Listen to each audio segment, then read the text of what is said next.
make it possible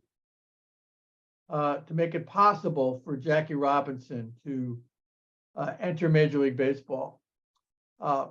And to point out that although Jackie Robinson is often called the first Black person in Major League Baseball, that's not really true, as probably many of you know if you're baseball fans and fans of baseball history. But there's a whole hidden history of the social movement, of civil rights groups, labor unions, of the Black newspapers, particularly the Pittsburgh Courier, but others, of ball players and sports writers and radical politicians who paved the way for Jackie Robinson. And the rebels in baseball are as Sean mentioned, are the subject of the two books that Robert Elias and I published earlier this year, Baseball Rebels and Major League Rebels. Baseball Rebels is about the battle over race and gender and homophobia in baseball going back to the 1800s. And Major League Rebels is the battle of ball players fighting the corporate robber barons that owned and ran baseball teams going back to the 1800s and the efforts to unionize the players, but also the role that baseball has played in promoting American empire and colonialism, particularly in Latin America and Central America, but also in Asia, and the battle to extricate baseball from those trends. So that's the research that I did that helped lead me to this story. Now, the story of baseball's integration in 1947 is often described as the tale of two great people. And they were great people. Jackie Robinson, a remarkable athlete, four-sport athlete at UCLA, where baseball was his least favorite and accomplished sport, who had enormous amount of emotional resilience to withstand the racism that he had to face, and the great strategist and political operative Branch Rickey, who maneuvered the politics of Major League Baseball to make it possible for Jackie Robinson to enter the game. And that's partly true. Both of them are great men. Both of them deserve a lot of credit. But there's a whole hidden history behind that story, which very few people know, and which the major movies about baseball and Jackie Robinson, like the Jackie Robinson story in 1950 or 42, the 2014 film about Jackie Robinson's rookie year, they completely ignore this hidden behind-the-scenes history, and that's what I've tried to excavate and report on in the book and also in this talk. Excuse me. So, very briefly, Black people have always played baseball ever since the game was invented before the Civil War, and baseball has often been used as part of the larger struggle over civil rights and racism in America. And one of the key characters in this story is a guy named Octavius Catto, who was a remarkable human being before and during this and after the Civil War. He was one of the key abolitionists. He was friendly with Frederick Douglass. He was a real Renaissance man who pioneered Black education in Philadelphia, who integrated Philadelphia's streetcars a century before Rosa Parks. He helped integrate the U.S. military. He led the city's civic and intellectual life in many ways. He promoted civil rights and voting rights for African Americans in Philadelphia and around the country.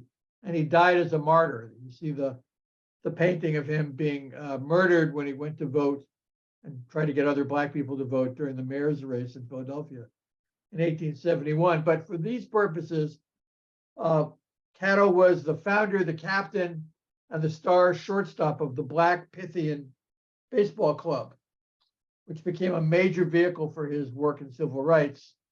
And he formed this team. They were an enormously great athletic team, but of course, during segregation, he wasn't allowed to play in the same leagues and against the same teams that were all white. And that became his obsession and his passion. And so after he founded that team in 1866, he began to insist that if the white leagues, the National Association of Baseball Players, which rejected his application to allow the Pythians to be in the league, even though they accepted the applications of 265 white teams, if they wouldn't let him play in the league, the least that he could do was to try to get the Pythians to play against all white teams, even if it wasn't in the league. And he achieved that. And in 1869, the Pythians defeated a white team called the City Item Club. And it was a form of equality at the time.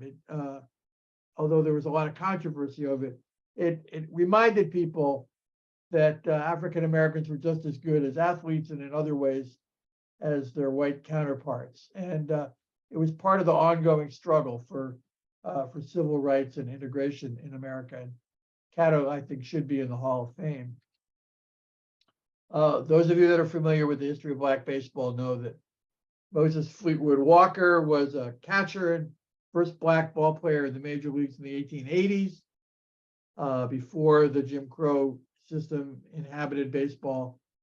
When he retired, when he was forced out of baseball because of Jim Crow, he became a Black nationalist leader, an inventor of film and artillery equipment. He owned an opera house. He's quite a remarkable, accomplished person.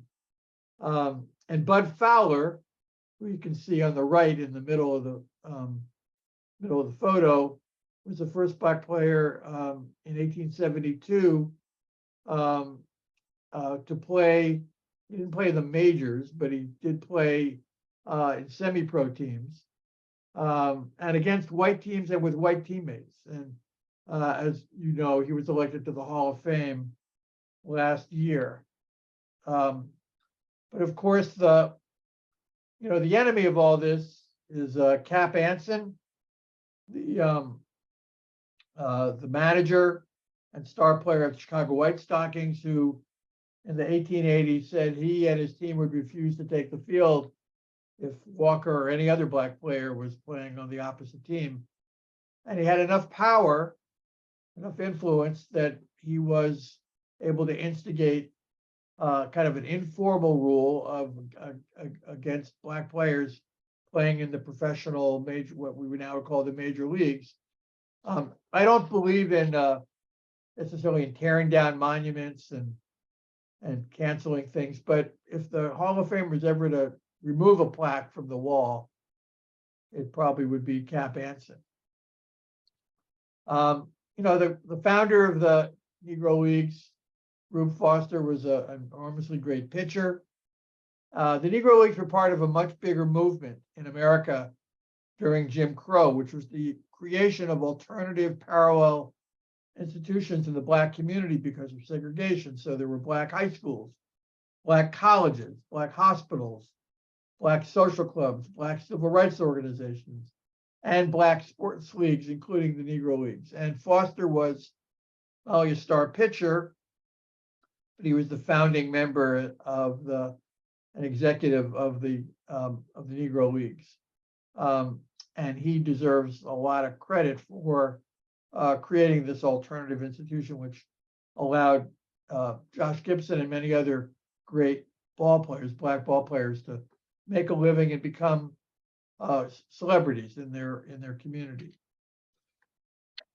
There's a little known story of a baseball rebel named Frank Sykes that I always like to talk about.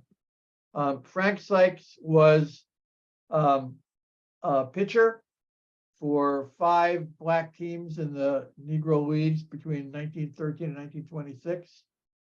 He graduated from what is now Morehouse College, and then later went to dental school at Howard University, and so he's known as Doc Sykes to people. And he grew up in a small town in Alabama called Decatur. And in 1931, one of the most outrageous racial injustices in American history took place, where 9 African-American teenagers in a little town called Scottsboro, Alabama, were arrested for allegedly raping these two white women who accused these young men of raping them. It was false, but given the criminal justice system at the time, they were all found guilty by an all-white jury. And they all went to prison except for one of them, who was 16 at the time. And it took appeals for another 6 years before some of them were exonerated, but but one went to prison. But one of the most important and little known aspects of that was that Doc Sykes, who lived in Decatur where they had moved the trial, testified as a witness that there were Black people that should serve on the jury. And he actually named some of the reasonably well-educated and middle-class working people who deserved to be on that jury. It was an amazingly courageous thing to do at a time when there was no such thing as racial justice in the South. And his house was burned down. He got death threats. He couldn't practice his dental practice anymore because of the fear. And so he eventually moved to Baltimore, where he reopened his dental practice. But he also, in the Negro Leagues, helped to organize his fellow players to get better pay and working conditions. And Frank Sykes' story should be better known.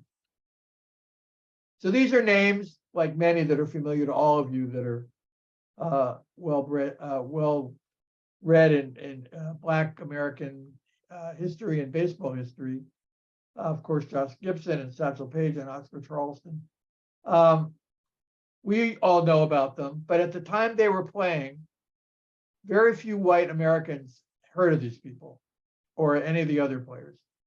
Some of them they all went barnstorming and played white teams, but for the most part, the white newspapers in America ignored the Negro Leagues and ignored their star players. And so if you read the Black newspapers, the Chicago Defender, the Pittsburgh Courier, the Amsterdam News, the Baltimore Afro-American, lots of others, you knew who these people were, you admired them. But if you were white, the white papers basically ignored them. And that was partly due to this guy, Kennesaw Mountain Landis, the first commissioner of baseball, who was appointed commissioner by the owners after the 1919 Black Sox scandals. And he ran baseball with an iron fist. He was a racist and a segregationist, and he refused any efforts to integrate Major League Baseball. And he always claimed that there was no official rule against Black players, which is partly true, but not entirely true. It was an informal gentleman's agreement, but he was the guy more than anyone else that held up the integration of baseball. Not that the owners were all ready and willing to do it, but he was the iron fist. But there were some exceptions to the blackout of Black players in white newspapers, and two of them were among the most popular sports columnists in America, Hayward Broun and Jimmy Powers. Hayward Broun was a syndicated columnist beginning in the 1930s, widely read in newspapers all over the country in his column. And Jimmy Powers, the lead sports columnist for the New York Daily News, which was the largest newspaper in terms of circulation in the country. And in February 1933, when Jackie Robinson was 14 years old, Hayward Broun gave a talk at the annual dinner of the New York Baseball Writers Association, which was all white at the time. And he said that if Black athletes were good enough to represent the United States in the Olympics, and if Joe Louis was good enough to be a champion boxer, and he said, quote, "It seems a little silly that Black people cannot," he didn't say Black people, he said colored people that cannot participate in a game between the Chicago White Sox and the St. Louis Browns. And he said, "Why in the name of fair play and gate receipts should professional baseball be so exclusive?" And then he wrote up his remarks the next day in this column, which was syndicated in hundreds of newspapers. This is the one from the Pittsburgh Press. And So he was very outspoken. He was a socialist and a radical, and he believed in racial integration. This is a column the same week by Jimmy Powers, who also called for the integration of baseball. His column was called "Colored Baseball Players Okay," and he made the same point that Hayward Brown made. So even when Jackie Robinson was in middle school and here in Pasadena, California, people were fighting for racial integration of baseball, and long before Branch Rickey. The key players in the movement for integrating baseball, however, were the black newspapers and the labor unions. And the most important ones in the black press were Chester Washington, the sports editor of the Pittsburgh Courier, and Wendell Smith, who was a reporter, but later became the sports editor of the Pittsburgh Courier. Now, the Pittsburgh Courier was published in Pittsburgh, but it circulated all over the country. And the way that happened is that they would sneak the paper onto the trains through the black porters, who were organized through the Brotherhood of Sleeping Car Porters by A. Philip Randolph, the great organizer. And they would basically spread the Pittsburgh Courier to all these little towns throughout the South, doing it illegally, or at least quietly. So on the left in the center is Chester Washington. On the right is Wendell Smith. If you watch the movie 42 about Jackie Robinson's rookie year, all you'd know about Wendell Smith was that he was Jackie Robinson's driver and the ghostwriter for his newspaper column and his friend. And so you don't get any sense from that film that Wendell Smith was a lot more than that. He was an organizer, an activist, and a movement player in this crusade to integrate baseball. Some of the others, there were many, but some of the other prominent black sports writers at the time that used their columns and their newspapers to fight for integration were Joe Bostic of the People's Voice, a paper in Harlem, Sam Lacey from the Baltimore African-American, and Fay Young, a sports writer for the Chicago Defender. And what they would do in their columns and in their news stories was to promote the idea that black baseball players were as good as white players and should be in the major leagues, because a lot of people, including Kenneth Landis, would say that there aren't enough good black ball players in the major leagues, and to also point out that white players in the majors were willing to accept black teammates, that it wasn't the white players who were the obstacle to integrating Major League Baseball. And then they would promote those ideas for years in the black newspapers. And here's an example where in 1938, Chester Washington interviewed players on the Pittsburgh Pirates, and he interviewed the owner of the Pirates, a guy named William Benswanger, who told Washington, as he says in this article, that he thought that Josh Gibson and Satchel Paige were two of the greatest players he ever saw, and that if it's possible, he says, I've seen lots of colored clubs play, and he thinks that they're just as good as white players. Now, he was being a bit of a hypocrite because we had the chance to do something about it. He didn't. But it was part of this crusade to remind black readers and white readers, of whom there were some of the black newspapers, that there wasn't this monolithic opposition to integrating Major League Baseball. And even at least one of these owners said that he agreed with it. Here's an article in the Pittsburgh Courier in 1939, again, 8 years before Jackie Robinson takes the field for the Dodgers, where he interviews the Chicago Cubs, including Gabby Hartnett. And he says that if Negro players were allowed to play, there'd be a mad scramble to get their talents onto the teams. And so again, this is part of this crusade, where they interviewed white players and white managers, and most of whom said that they thought there was nothing wrong. Now, I don't want to be, mythical about this. There were clearly white players, particularly in the South, that opposed integration of baseball. But it's still important to recognize that the effort of this movement was to get people to recognize that it wasn't all white players and managers who were opposed to it. So this is another article in the Pittsburgh Courier of 1939. The headline's hard to read on the top there. It says, "Are Negro ball players good enough to crash the majors?" Well, that was a question that they raised because lots of people, including sports writers, white sports writers, and owners, people like Ford Frick, the head of the National League, said they're not. And here he quotes Pye Traynor, the great Hall of Fame third baseman for the Pirates. He said that there's no need for a color ban in the big leagues. And you can see the photos of all the Pittsburgh Pirates on the bottom there, who all said that they rated Negro players as among the best players in baseball, and that they should be allowed to play in the majors. One of the few sports writers, white sports writers, who played an important role in this movement was Lester Rodney, who was a member of the Communist Party and convinced the Daily Worker, the Communist Party's newspaper, that they needed a sports page. And so they hired him to be their sports editor. And then they eventually had quite a few reporters who wrote up sports for the Daily Worker.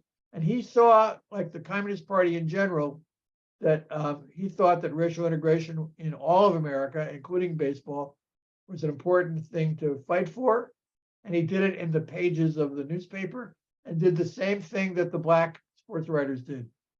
Wrote telegrams to owners saying you need to give tryouts to black players, interviewed white players and managers. He even interviewed Leo DeRocher, and Leo DeRocher said that he thought he'd hire a black player in a minute if his owners would allow them to do that.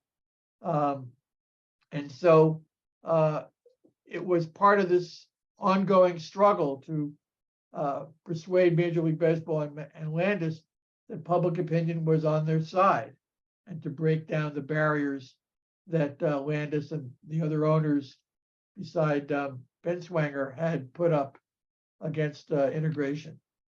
The Communist Party held parades, like this May Day parade in New York, where white and black veterans of World War I and labor union members called for admit Negroes to big league baseball. It was part of the End Jim Crow in baseball movement that the unions at the time helped to foster. In 1940, the labor unions and the Communist Party and civil rights groups demonstrated at the World's Fair in New York, in Queens, in New York, at the stadium there, picketing in front, calling for the integration of Major League Baseball. This was an article in the New York Amsterdam News. Interesting. I looked really hard to find news stories about this protest and this picket, and the only ones I could find were in the Daily Worker and in the black newspapers like the New York Amsterdam News, but no white paper, well, even in New York, the New York Times, the Daily News, reported on this. One of the things that the black press and the Communist Party newspaper, the Daily Worker, did was to quote white players about how great black players were, and to report that when black teams, Negro League teams or barnstorming teams of black players played against barnstorming teams of white players, that the black teams often won, right, more often than not. And so here's a article in the Pittsburgh Courier, 1942, about how Satchel Paige beat Dizzy Dean in an exhibition game, and then quoted Dean saying that Satchel Paige was the best pitcher he'd ever seen. World War II, when America entered World War II in December of 1941, excuse me, it helped to lift up the hypocrisy of black soldiers fighting overseas for freedom and against bigotry and Nazism, and then being segregated at home. And so the black press promoted an idea of the double V for victory, meaning victory overseas against fascism and victory at home against racism. And Chester Washington and others argued that that they should put a double V sign on all the uniforms in the Negro League teams. And they lifted that up, saying that if Uncle Sam is going to send Black Americans to fight against fascism, they should be treated as first-class citizens at home. And this is another article in the Chicago Defender saying that barring the Negro Leagues and the major leagues flouts the democratic ideals of war. That's an article by Fay Young, the Defender's sports editor. It also, World War II also gave more impetus and pressure on major league teams to at least give some kind of token tryouts to Black players, even if they weren't sincere about wanting them on the team. So during the war, Chicago White Sox held their spring training about 2 miles from where I am right now in Brookside Park in Pasadena, California. Here's a photo of their spring training.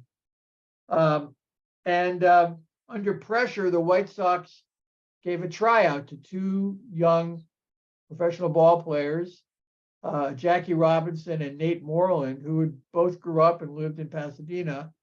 Moreland had gone to college in a nearby college, and Jackie Robinson had gone to UCLA. By then, Jackie Robinson was playing professional football, and he came back, and this was after he was in, before he was in the Army, and they gave him a tryout. They gave both of these guys a tryout, and Jimmy Dykes, the manager of the White Sox, said that they were, particularly Robinson, was fantastic. He said that if Robinson was in the majors, he'd be worth $50,000, which was almost unheard of back then as a salary. And here's an article in the Courier, basically saying the White Sox reject those 2 players. They were barred from continuing the tryout, even though they both did very well.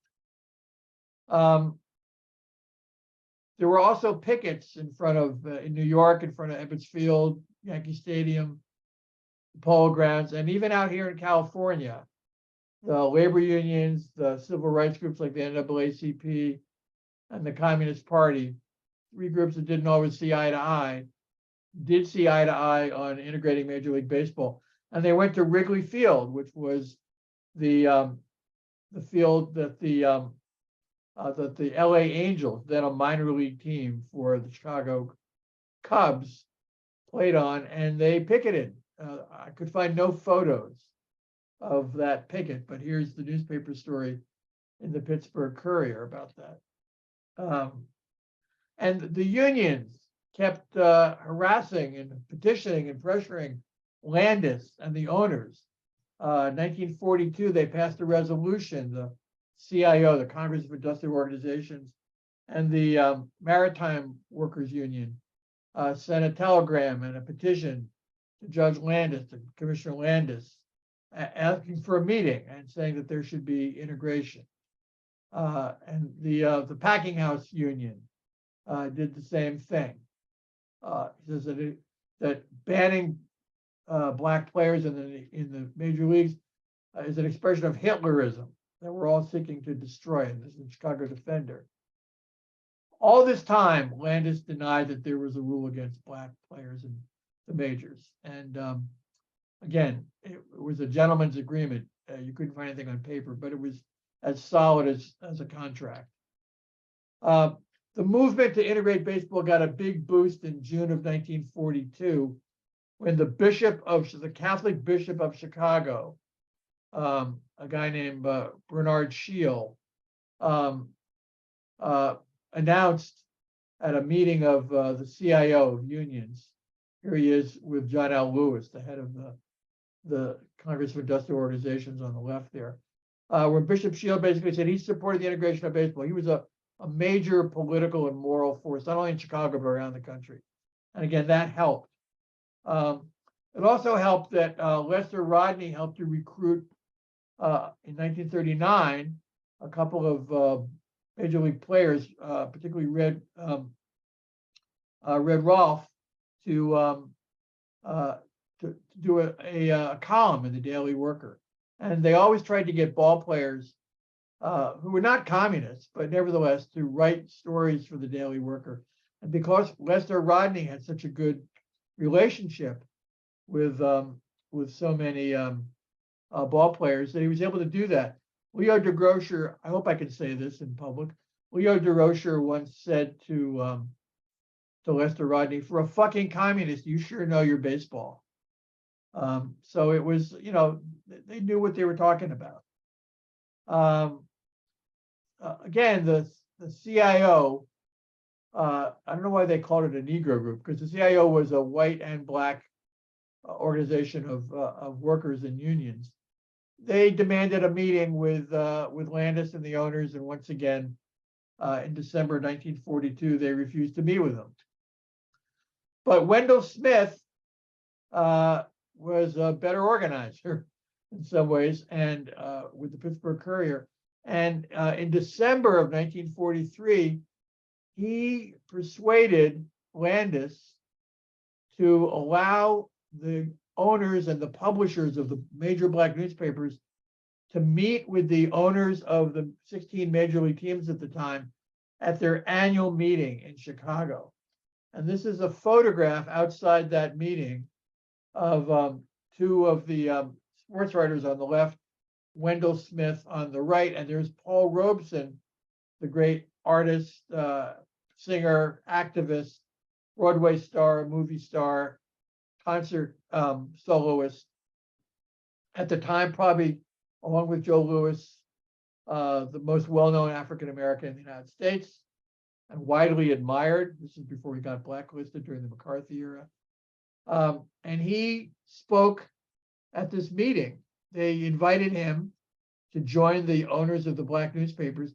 And he had been an All-American football player and a great baseball player at Rutgers University, among other things. And so he gave an impassioned 20-minute speech calling for the integration of Major League Baseball. And in doing so, he basically said, look, if I can play Othello on the stage, then baseball should be able to handle having black players. And so he made this statement. Prior to the meeting, Landis told the other owners to listen politely to Robeson and then don't ask any questions. And so Robeson gave his talk, and then the owners and then nobody asked any questions, and he left. And the owners of the black newspapers spoke, expressing their outrage about Jim Crow in baseball, and nobody asked them any questions. And it was clearly a move to assuage the battle that was being waged for integration. So this was the story in the Pittsburgh Courier. It says, Judge Landis says no official race ban exists in the majors, but that wasn't a very optimistic statement, because they knew that it wasn't going to happen without more pressure. But after the meeting was over, Philip Wrigley, the owner of the Chicago Cubs, who was also involved in starting the All-American Girls Baseball League of their own fame, he met separately with the owners and others, called the Citizens Committee for Negroes in Big Leagues, which included a lot of unions and civil rights groups. And he basically said that he supported it. But he basically told them that there's a gentleman's agreement that we never put in writing. And he said there are men, excuse me. He said there are men in high places who don't want to see integration. So he was kind of coming clean to these activists. But he again never put his money where his mouth is. He wasn't the leader.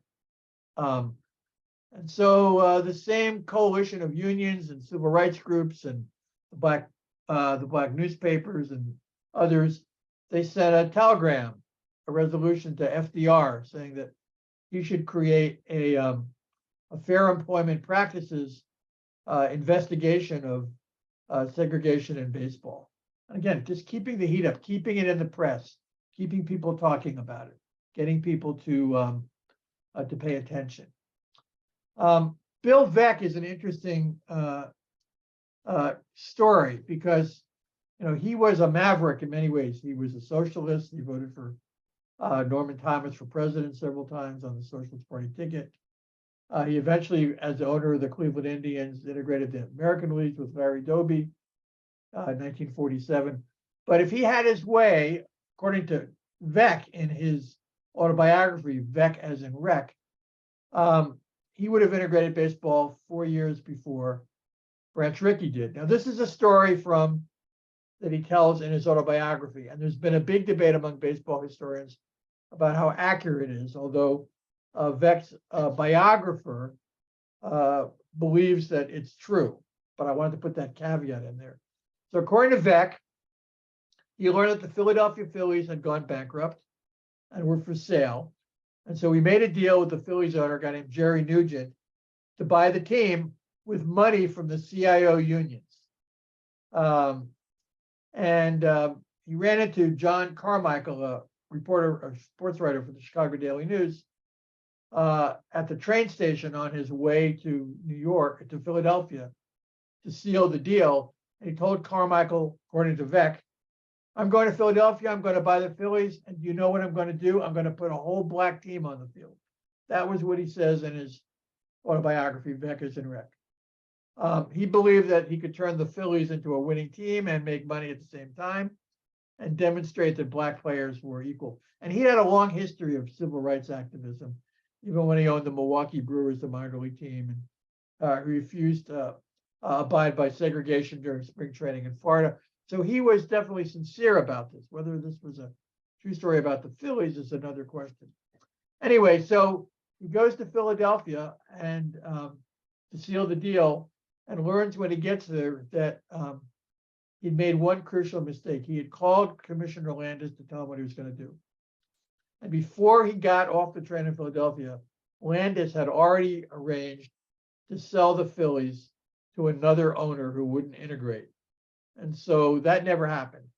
But Veeck did, once he got a hold of the ownership of the Cleveland Indians, now the Guardians, a really stupid name, he did integrate with Larry Doby. He integrated spring training.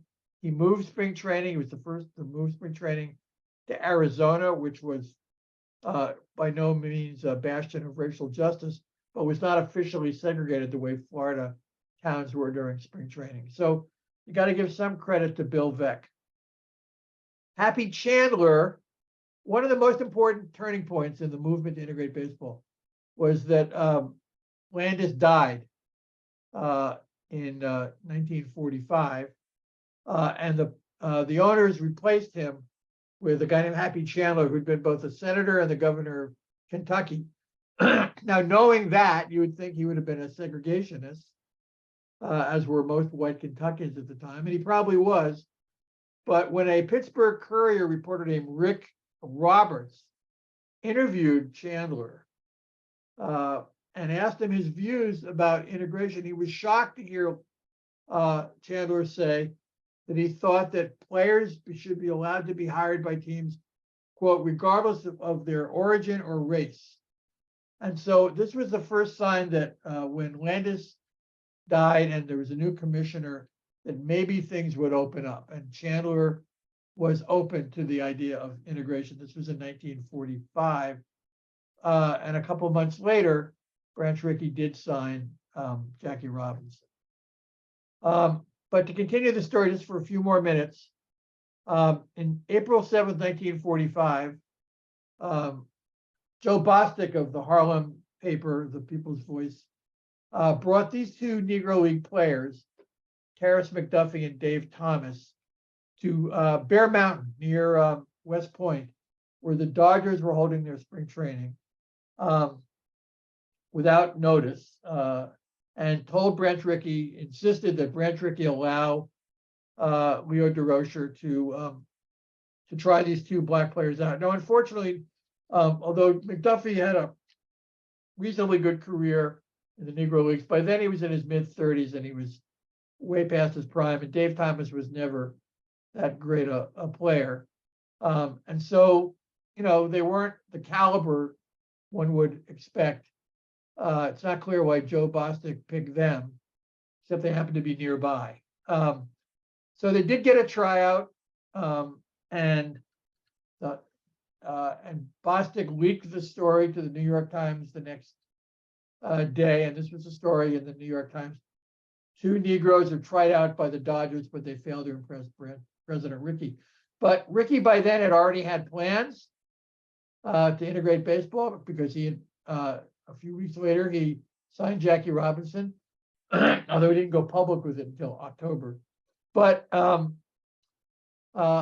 he wanted to do it on his own timetable, and he wanted to get credit for it. And he didn't like being pressured by radicals and black newspapers and unions and the press. And so he was really angry that not only did this happen, excuse me, but that it got into the New York Times. But it kind of forced his hand to sign Jackie Robinson sooner than he wanted to. Same thing happened in Boston. Isidore Muchnick was this left-wing, progressive, Jewish city council member in Boston. And he told Tom Yawkey and Joe Cronin, who was the general manager in 1945, that unless they gave tryouts to black players, he would make sure that the city government withdrew the Red Sox permits to play baseball on Sunday, which was the biggest day for attendance. And so that forced Joe Cronin to give tryouts to 3 star players of the Negro Leagues, Jackie Robinson, Marvin Williams, and Sam Jethro.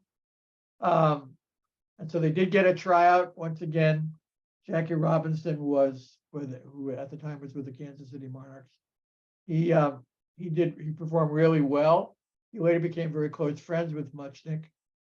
But as the Pittsburgh Courier reported, they were left standing by. That they never heard from the Red Sox again. It was, even though Hugh Duffy, the batting coach for the Red Sox, said that Jackie Robinson would have been a great addition to the team. Nothing happened.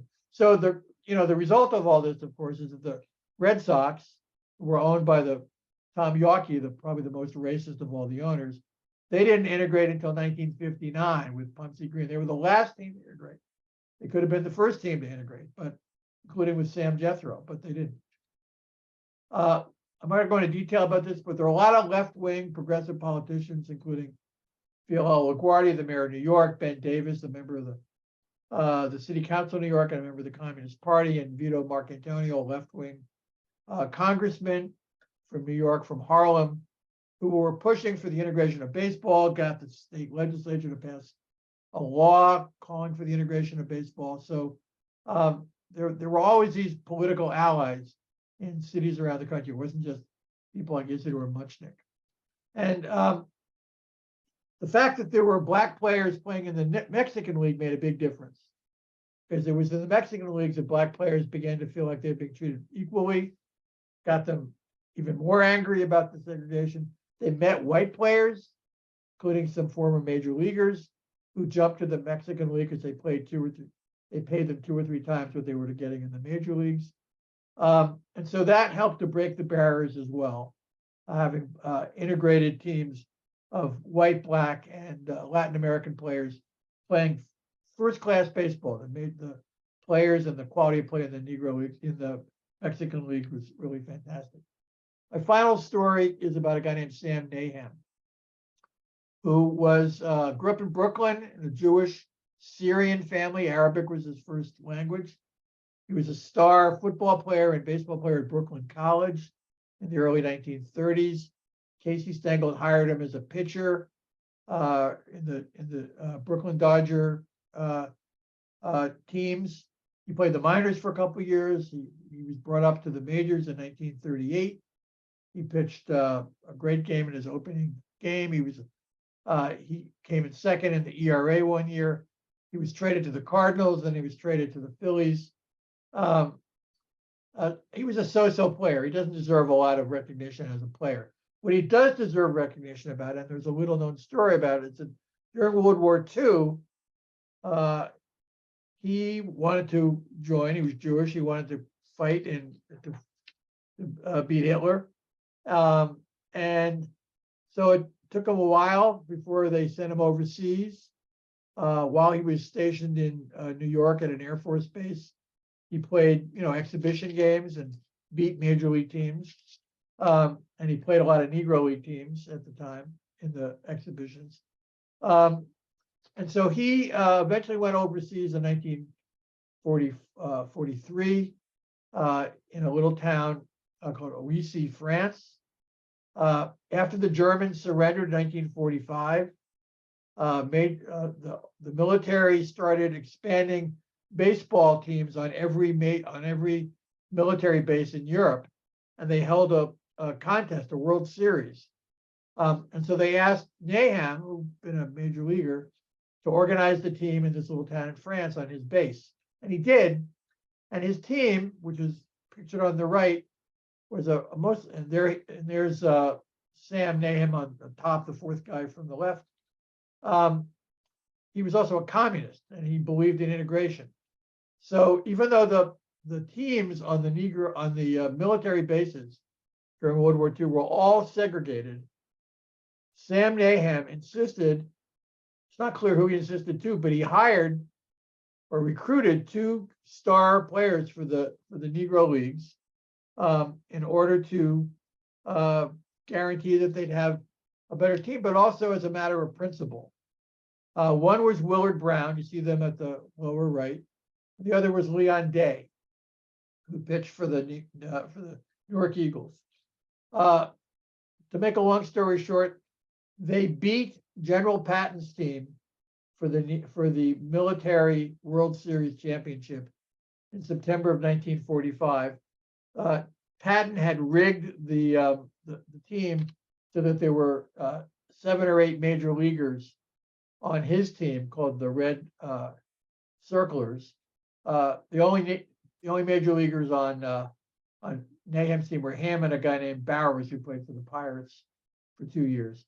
But they beat Ewell Blackwell, who pitched in 3 games in the World Series, and they beat them 5-4 in the final game. The final game and 2 other games of the military World Series were played in Nuremberg Stadium in Germany, which was the site of Hitler's big speeches. So here is a Jewish communist pitcher recruiting 2 Black American players from the Negro Leagues, beating an all-star team of major leaguers in the Military World Series in 1945, played in Nuremberg Stadium. By then, however, they had gotten the German prisoners of war to build a baseball field inside Nuremberg Stadium, and they changed the name of the stadium to Soldiers Field. And you can see that it was big news. This was an article in Sporting News with Nahum's picture on it. And there's a story on the right in the New York Times. And so, and this happened in September of 1945. Now, Jackie Robinson had been signed by Branch Rickey in April of that year, but they didn't announce publicly that he had been signed until October, a month later. So, I don't know for sure that this victory of an integrated team in the Military World Series influenced Branch Rickey at all. There are a lot of things influencing to go public and to do this, but clearly it helped to, they would get 50,000 people at these games in Europe for baseball. So a lot of American soldiers saw an integrated team for the first time by watching this Military World Series. And then, of course, Jackie Robinson understood that although he was a great athlete and Branch Rickey was a great humanitarian and a great shrewd baseball operative, that he wouldn't have made the major leagues without this movement that took place that began while he was still in middle school in Pasadena. And he repaid that debt many, many times through his involvement in the civil rights movement. And I don't have to go into that except to say that there's never been in the history of professional sports any professional athlete who was more engaged in movements for social and economic and racial justice than Jackie Robinson. He put his life on the line. He put his bank account on the line. And he died early, in part because at age 53, in part because of all the pressure he'd been under for many years. But he walked the walk when it came to fighting for social and racial justice. And he also understood that he wouldn't have gotten there without people who came before him. That's the story of the baseball civil rights movement before Jackie Robinson. So thank you. I'd be happy to take any questions or comments.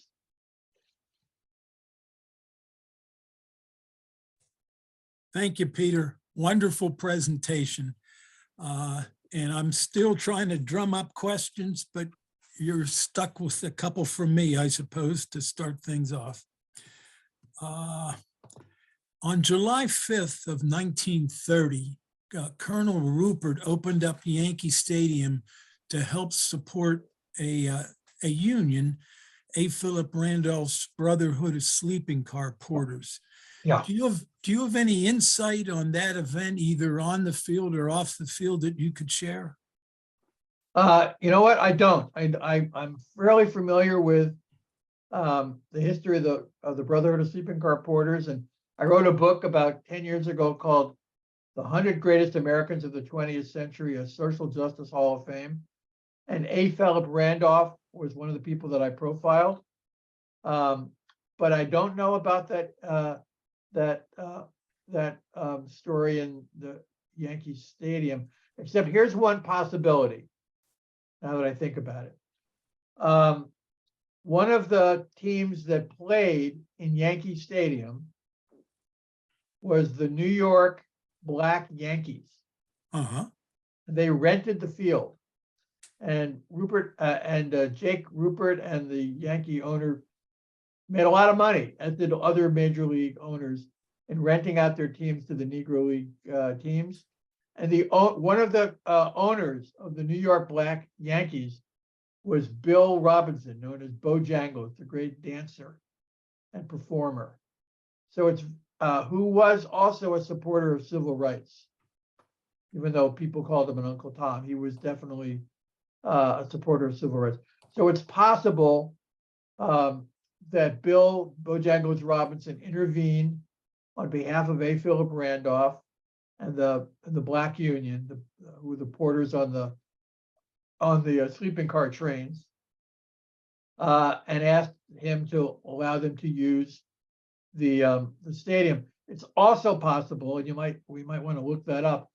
There might have been a game that day of the Black Yankees in the Negro Leagues, in which case it wouldn't be surprising.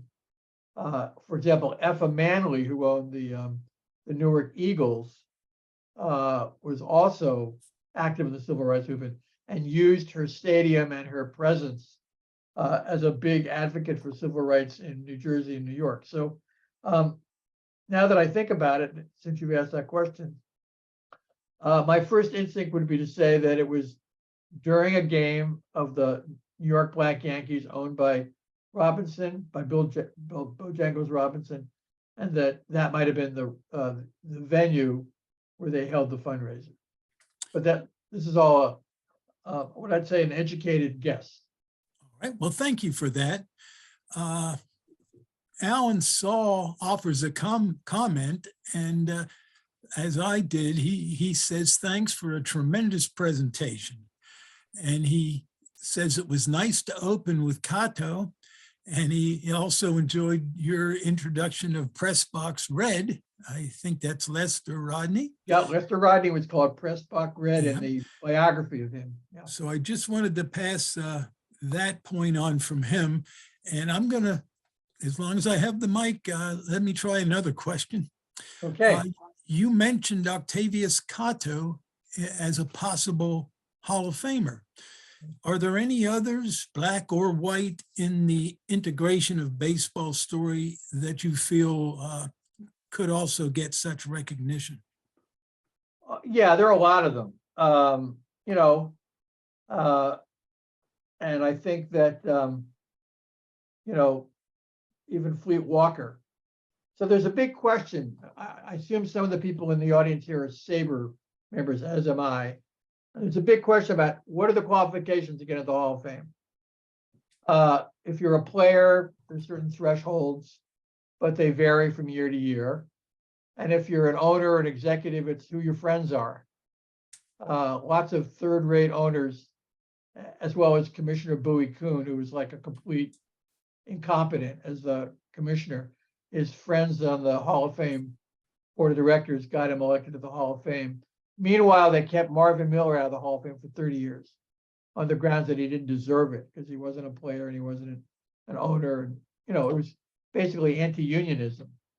And fortunately, it took a long time, but fortunately, after his death, that's another unfortunate thing, the Hall of Fame did induct Marvin Miller to the Hall of Fame last year. So my candidate for Hall of Fame is, not surprisingly, Curt Flood, who was a civil rights activist early in his career, who was invited by Jackie Robinson to go down to Mississippi to speak at civil rights rallies when he was still a young player and didn't have the stature of being an all-star superstar.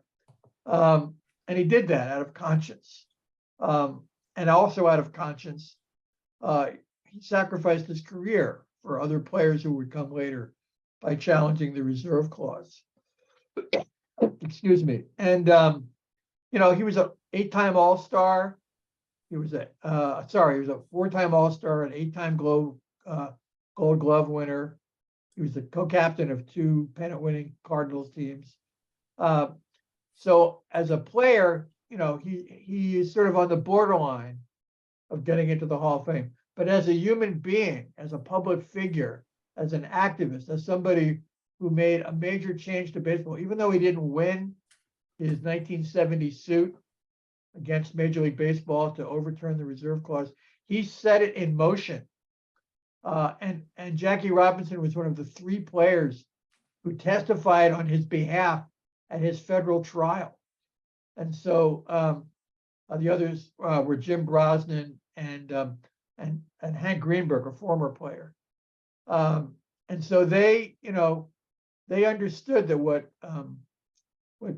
Curt Flood was doing was revolutionary. And after that suit, he was blacklisted from baseball. His personal life took a spiraling down,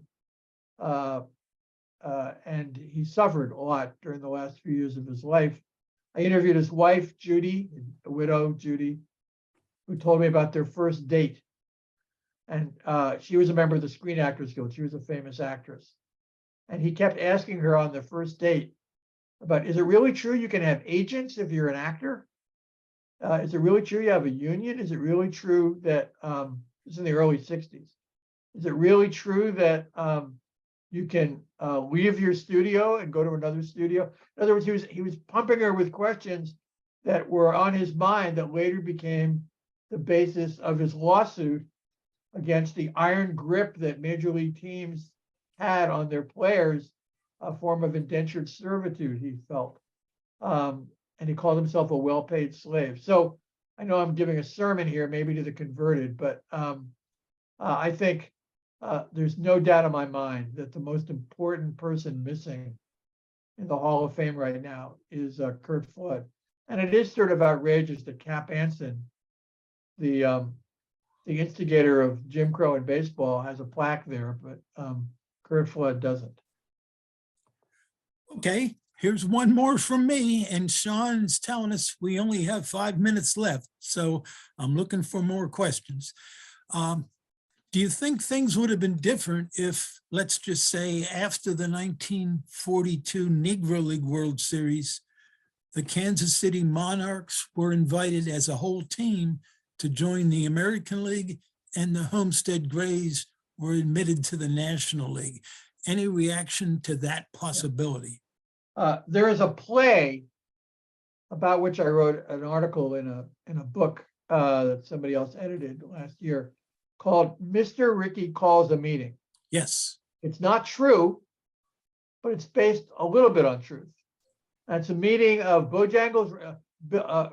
Branch Rickey calls a meeting at a hotel, a secret meeting, and he invites Bojangles Robinson, the owner of the Black Yankees and the highest paid entertainer in black entertainer in America, and Joe Louis and Paul Robeson.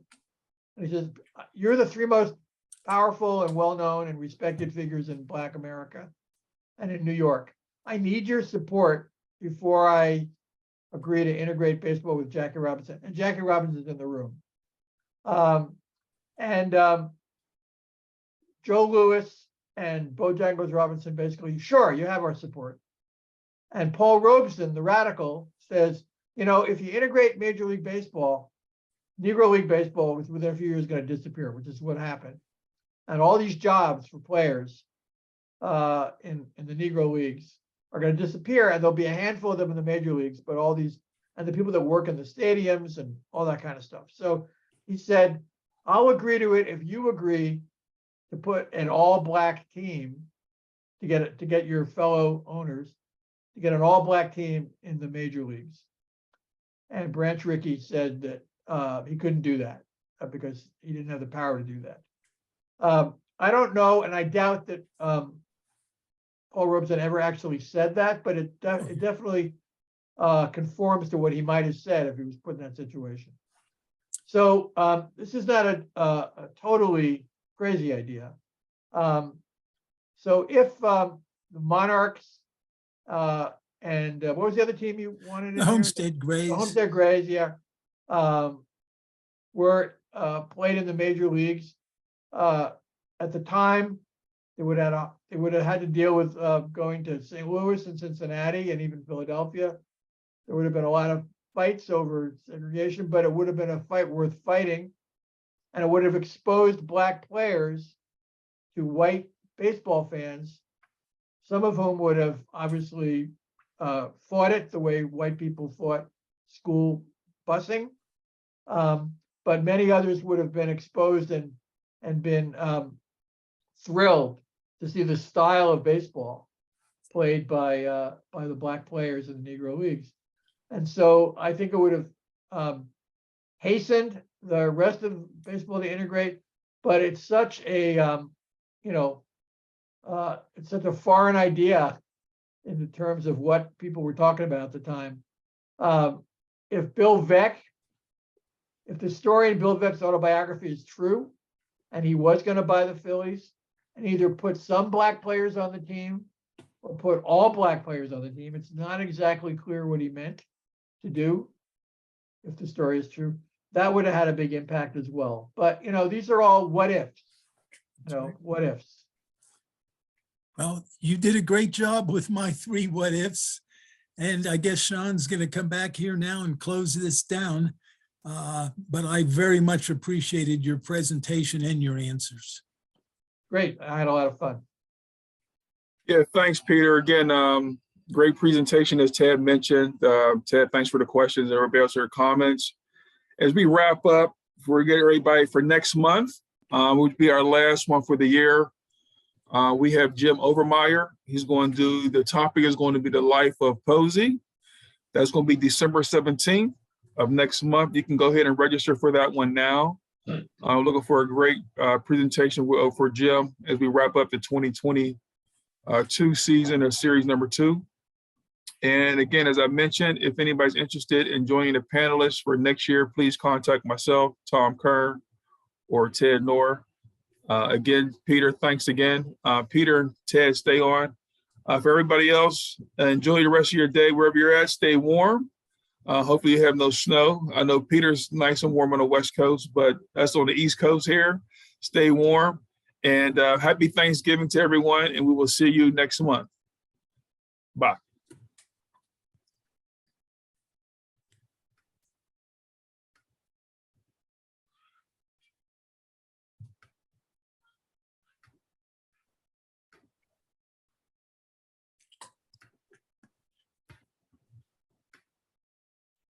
Okay, everybody's gone. I'm gonna stop the recording.